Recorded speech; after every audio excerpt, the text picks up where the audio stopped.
A woman who says she was separated from her young daughter by the Trump administration is now talking about what happened this morning. She was deported to her native Cuba last month. And even though both her daughter and husband are U.S. citizens, she's also never been charged or convicted of a crime. Yeah, she tells CNN's Patrick Ottman about life without her 17-month-old child who was left behind. Heidy Sánchez spends her days watching videos of daughter Kayleen. It's as close as she can be to her child now, just days after Heidy was deported from the United States to Cuba.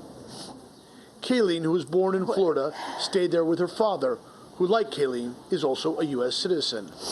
But she does not comprehend where her mother is. She's very intelligent, Heidy says of her 1-year-old daughter. When she talks to me, she says, "Mama, come." And they say, "Your mama is working." She says, "Mama, come." Heidy lived for 6 years in the U.S., and although she tried to become a legal resident, she was placed into deportation proceedings after missing an immigration hearing in 2019. In late April, at what she thought was a routine appointment with immigration officials, she says they told her she was being deported and to have her husband come get their daughter. "I told them, don't take away my daughter," Heidy says. "They never said if I could take her or not with me." Heidy had to hand over her daughter to a member of the legal team to then give to her husband, her lawyer told me. What they told her was that she needed to call her husband and that she needed to ask him to come and pick up the baby. There was not an option of, "Oh, I want to take my baby, can I take her?" 2 days later, Heidy was deported on a U.S. government flight to Cuba without her daughter, who she was breastfeeding and suffers from convulsions.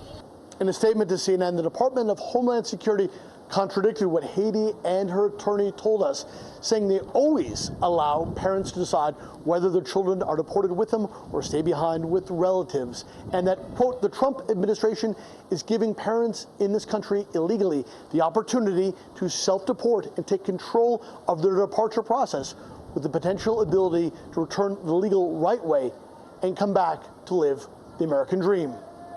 Heidy now lives with relatives on the outskirts of Havana. There is no cell signal inside the house, so she shows us how she climbs up on the roof to be able to call her daughter and sing her to sleep.